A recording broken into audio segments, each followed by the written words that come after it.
parang napapalapit na naman ang uwian natin. Ayan.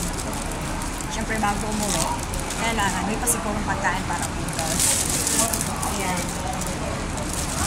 Wala, may almusal naman ako. Kami, ni Amo sa umaga. Pero gusto ko kumain ito na miss ko, mintaw to eh. Kung sa atin parang sugar. Pero yung palaman niya, ano siya, sweet potato. Masarap siya, promise. Matagal na ako hindi nakakakain ito. So, gusto kong kumain. Tapos yan, syempre, zagging to the max. Medyo may kamahalan yung presyo dito. Hindi kagaya doon sa ano, sa dating binibilhan ko ng prutas. Napakamura doon. Dito, masyadong mahal. Hindi ko alam kung bakit ang mahal ng prutas dito. Kasi bago ako bumibili, iniisa-isa ko yan. Kung saan ako makakamura, doon talaga ako bibili ng gusto kong prutas.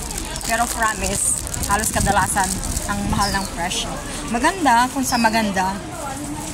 Pero iba pa rin yung presyo dun sa kabila, dun sa dating binibilhan ko. So, ito yung araw-araw ko dinadaanan. Dito ako namamalingke. Nalibot ko na yung dapat tulibutin hanggang hapon. So, bago ako uuwi sa bahay, syempre, badyo-badyo. Pero may pupuntahan pa ako. Punta pa ako dun sa kabila bago ako uuwi ng bahay kasi ano pa naman, maaga pa naman, alas 6 pa lang naman. So, di ako nakatambay dito maghapon.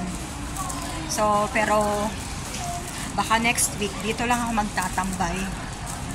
Kasi syempre, ewas gastos. Mas maganda yung hindi tayo masyadong gumagastos. At syempre, kasi simula ako pa lang ng trabaho. So, isang buwan pa lang ako. Kaya, tago-tago muna tayo sa gastusan. Ngayon pa lang ako, pag isang buwan ko, sakto, saka lang talaga ako gumala. Kaya, hindi ako masyadong nakabidyo. Hindi ako masyadong naka-engage. Mamaya, bawiin ko na lang yung mga nanonood sa videos ko, yung lahat ng nagko-comment. Kalagarin ko yung bahay nyo. Charot. Hindi, busy-busyhan lang talaga. Pumunta ka ng Central. Pumunta ka ng Prince Edward. Nalibot ko na lahat-lahat. So, dito, lilibutin ko pa rin yung dati kong tambayan. Ayan. Daming dumadaan. Ayan, dyan ako tumatambay. Oh.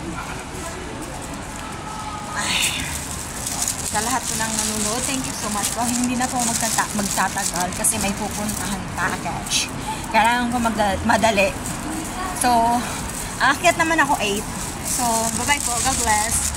Thank you so much po.